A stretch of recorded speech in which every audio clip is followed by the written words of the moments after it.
Good.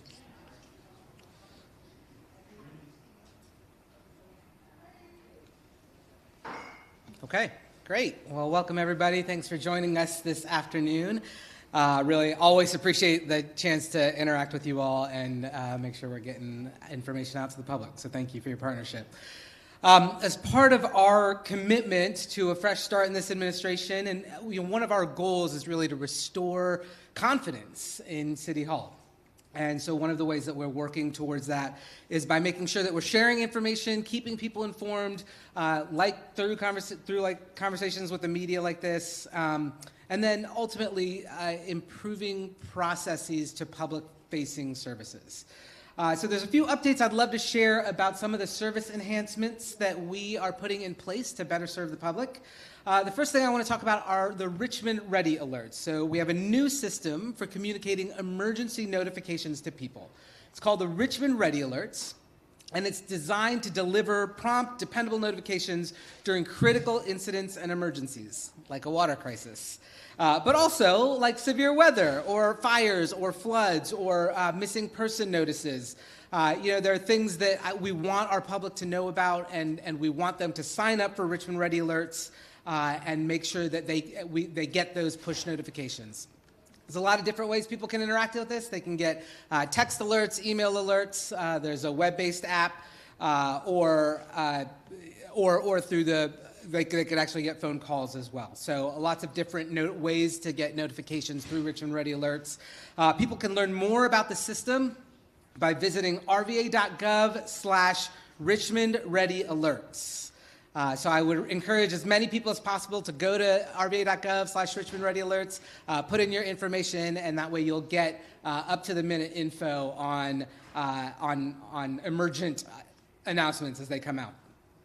The next thing I want to talk about is 311. So, we have had 311 for a number of years. It's the main input line that people call to get information, to answer questions, to ask about city services. We are extending our hours to make it easier for the public to contact the city at their convenience. So our new hours are 8 a.m. to 7 p.m. Monday through Friday. And for the first time, we are opening up weekend hours, so 9 a.m. to 1 p.m. on Saturday. Again, 8 a.m. to 7 p.m. Monday through Friday, and opening up weekend hours, 9 a.m. to 1 p.m. on Saturdays. We've also added more agents to make sure that we can provide better service. And we've also added a callback feature so people can keep their place in line without having to stay on the phone, and then they can get a call back if they choose to do so. I want to move to water recovery. So, we announced the Water Recovery Fund was opening up to applications on January 31st. Within just a couple of days, we received over 2,200 applications. And so we put a pause on accepting new applications. And as of now, we think that most of the folks who are eligible will be tapping into that. And so we expect that the amount of money, which is about $650,000 the city's invested, has been committed. We absolutely encourage people who want to donate to this to do so through the United Way. So if you go to yourunitedway.org, it's the first screen that pops up, the Richmond Water Fund. And so it's a great opportunity for people to continue helping people who have been impacted by their water crisis.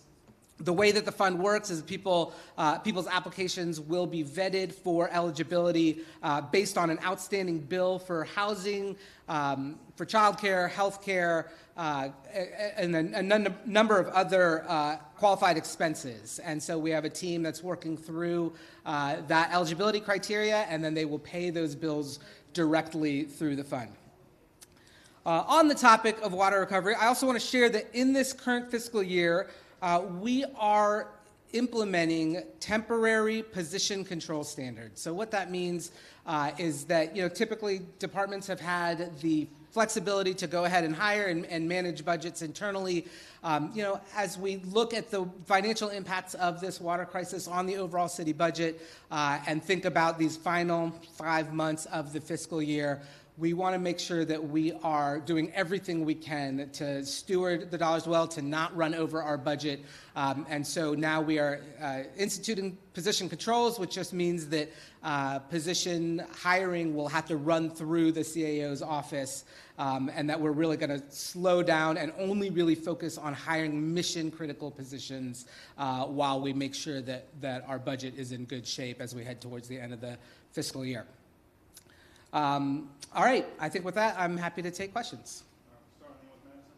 Yeah, so I know you mentioned you guys are still taking donations for the water fund. Are you guys going to be opening it back up since it was such a short window that folks could apply? There's a short window, but 2,200 people did apply, and the folks who are eligible will end up having bills paid. As we see more money coming into the fund, then we'll do another round of opening it up if we have enough to meet some of those needs. Absolutely. Mr. Mayor, can you repeat the questions? Oh yeah, absolutely. Sorry. Frank? State budget proposals from the General Assembly just came out. I haven't done an exhaustive look at them myself, but there doesn't seem to be major funding for Richmond related to water. I think the Senate budget actually takes away the $50 million for the sewer project. Do you have any thoughts on whether the state budget plans are good, bad, or otherwise for the city? Yeah, the question is, do I have thoughts on how the state budget plans are impacting the city as they relate to infrastructure, whether it's our water treatment plant or a combined stormwater system?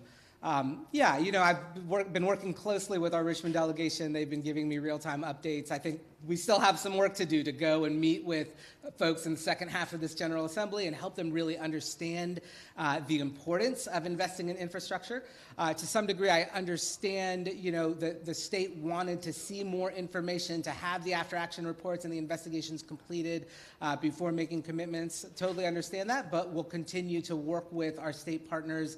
There's still some money, about $650,000, $700,000 as a budget item that would support some of the costs that we incurred, but the costs were significantly more than that, and so I think we've got more ongoing work to do with our state partners. And then on the item of the combined sewer stormwater overflow system, this is really ultimately about the health of our river. And so the state over a decade, sometime in the last decade, actually identified all of the different points of infrastructure failure that potentially are leading to stormwater overflow being dumped into the river. And it's something that we want to address. We want to address for the health of the river, for the health of everybody who depends on the river. And so we will continue to advocate for what likely is another $500 to $550 million that is needed between now and fiscal year 29 to make sure that we can make those upgrades to the system. And I know that at least the Richmond delegation that I've been in regular contact with is absolutely in support of that. So more work to do there. Mayor Hurley, you mentioned 311. I wanted to also ask about the homeless services hotline. I've spoken to a number of folks who say it's very difficult to get anyone on the phone, has limited hours of operation. It's really the only way to access most of the beds in the region. I know that this hotline and these services are sort of a collaborative regional effort, but what is and the city doing to increase the efficacy of that service? Yeah, the question is about the homeless hotline and the challenges that people have faced getting through, and what can the city do to augment or improve the efficacy of that service. So the homeless hotline is run by our regional continuum of care. I have heard some of this anecdotally, especially over the last couple of weeks, as people have, as the cold weather has driven people to call and to try to find their way to shelters. We've been really focused on making sure we're meeting the acute need of, 2 weeks ago when we had that cold spell, opening up our overflow shelter, having partners in Henrico open up the secondary overflow shelter. But I think there's clearly a look that we need to do at the volume and the capacity of people to answer those calls. I think as soon as we get out of this kind of winter season and can do more strategic long-range planning with the continuum of care and with the entire region, because one of the things we've seen is that the presence of homelessness has increased significantly over the last couple of years, and that is not a city-only issue, right? These are folks that live all over the region in encampments or other scenarios all over the region. they often do come to the city center for feeding programs and other services, and so that's why it's really important that we as a region stay connected and committed to investing in the capacity to have a responsive call line for homeless services. But it's definitely on the radar, and even more so after the few weeks we've just had.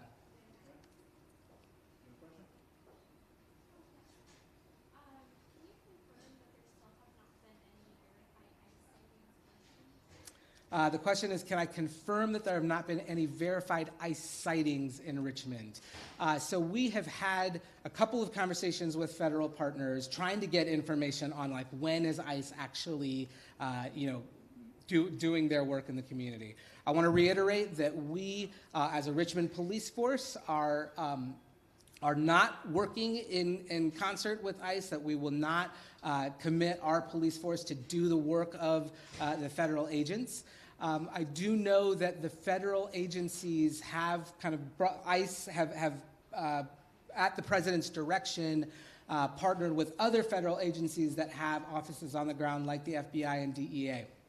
We have asked our federal partners to come and to meet with us and to even meet with the community to talk about what their process is going to be. I have not had any confirmations of ICE activity on the ground. I have heard anecdotally that there was one ICE event. I don't know where, somewhere in the region, but I don't know anything about it, and we haven't been provided those details by the federal government. I think that, seeing what we're seeing around the country, it's inevitable that activity, probably has started and will continue. It's also a good reminder to our community, though, that they have rights, and I think our police department, our Office of Immigration and Refugee Services, our vast nonprofit partners have been working to get communities the Know Your Rights cards, so that people know how to interact with law enforcement if they're put in those situations. Secondly, I think that there is, limited capacity on the part of the federal footprint here in the region. And so when you look at kind of the social media fear and anxiety saying, hey, ICE is, raiding Southwood, ICE is going to other communities, that has not been the case as far as we know. And we really, what we're being told by federal partners is it's unlikely that we will see a significant outlay of federal resources here, but obviously things are changing every week from the federal government. But as of now, my message would be one of reassurance, that our law enforcement will not participate, that people do have rights and should know those rights, and so go to our website, call 311, or talk to our Office of Immigration to know how they can get access to that information. And that as we hear confirmations or provided more information from our federal partners, we'll get it out to our community. Hello. As I'm sure you've seen outside, there is a anti-Project 2025 protest going on. What would be your message, or what would you tell Richmonders who are concerned about the impacts of the project? Yeah, I share their concerns, right? We have seen a lot of action already in the first few weeks of this new administration that are a threat to LGBTQ residents, to immigrants, and that this will likely continue. I don't see any signs of letting up. I know that protests are good. Continuing to figure out what legal action can be taken is good. But at the end of the day, our job is to try to be as prepared as we can as a local government and a local community to understand what federal funding streams and what federal directives might be on the horizon, and to really try to anticipate what those impacts are. And then to realize that local government, our nonprofit community, our philanthropic partners, we are all going to need to come together to figure out how to meet some of the needs that may be coming our way because of federal action. Secondly, our job, our mission, our commitment is to continue to serve people as best we can in love and in service. And that is where we as a local community can really band together and try to be a support for each other in the face of some pretty challenging directives and decisions from the federal government. Joe in the back, got anything? Graham, one more. 311 expansion, I'm assuming there may be some costs associated with that, but you also said you're taking these measures to kind of tighten the budget a little bit. How are you making that expansion happen? Are you reallocating funding from somewhere to do that? Yeah, the question is with 301 on expansion, that there's obviously some costs associated with it, but I also talked about the fact that we are going to need to be tightening up. So the 311 expansion were included in this budget, starting at the beginning of the fiscal year. So we'd already budgeted for it. We're just now getting to implementation around it. So it's already in the budget, and I think part of the rest of this fiscal year and looking into next budget year is put money where we really need to prioritize things. And I think restoring faith in our local government by creating more access, by providing better customer service is going to be something that we need to continue to invest in. And so I don't see us pulling back on that. When I was out doing my 7-month survey of community residents through the campaign, the customer service was just a clear desire and need for so many residents, and I think it's a really important part of what we've got to invest in to rebuild that trust. Thanks, everybody. Thanks so much.